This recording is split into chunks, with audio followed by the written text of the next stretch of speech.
بیشتر گفتگو میکنیم با همین الله حبیبی، کارشناس ارشد که اینجا در استودیو با ما است. آقای حبیبی وقتتان بخیر. در خبرها هم داشتیم مردم به خاطر تخریب مزارع خشخاششان توسط طالبان اعتراض کردن. حداقل در خبرها چی که ما میبینیم مردم به خاطر همین موضوع اعتراض کردن. منتها وقتی شما در افغانستان اصطلاحات استفاده میکنید، میگه یک رگش رو بگیری 100 رگش به صدا در میاره. مسئله اینجاست که ممکن است مردم نگرانی‌های دیگری هم داشته باشند. مسئله اساسی است که شما وقتی به لحاظ زندگی اقتصادی در مضیقه قرار میگیری و تنها راه شریان اقتصادی که شما زنده بمانی یک متاعی است، حالا اون متاع در اینجا مواد مخدر باشه، خشخاش باشه، این گونه مردم به دفاع از او برمیخیزن.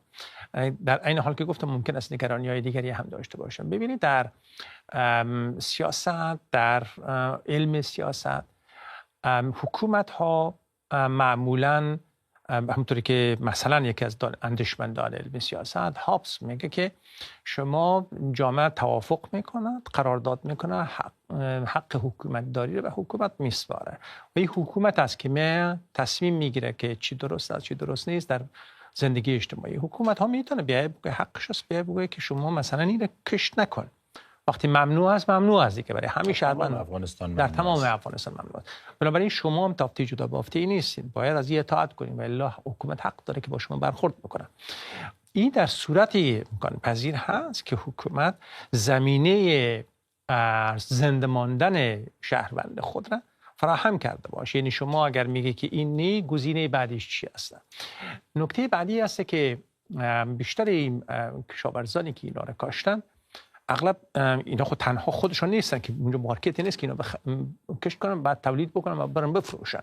باید شبکه‌ای باشه که اینا رو وادار کنه که شما کشت کنین بعد ما از شما میخریم یا از هم اول توافق کنن، قرارداد کنن.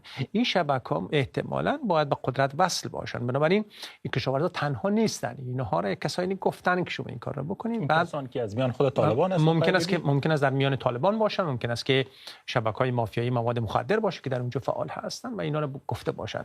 نکته سومی که هست چیزی که حالا کمی دیر است. نه شما اگر به عنوان حکومت میای جلوش میگیری در هم اول نمان که بکارن، برای که وقتی کاشتن حالا که فصل برداشتش میشه شما وقتی میگیری نانش در واقع میگیری. به همین خاطر است که این مردم ریسک میکنن و به خاطر زندگی اقتصادی خود ناچار میشه به سر کار. بله آقای حبیبی، در خبر داشتیم طالبان نیروهای بیشتر از دیگر مناطق در گوی بدخشان فراخواندن، سرکوب بوده، معترضان سرکوب شدن.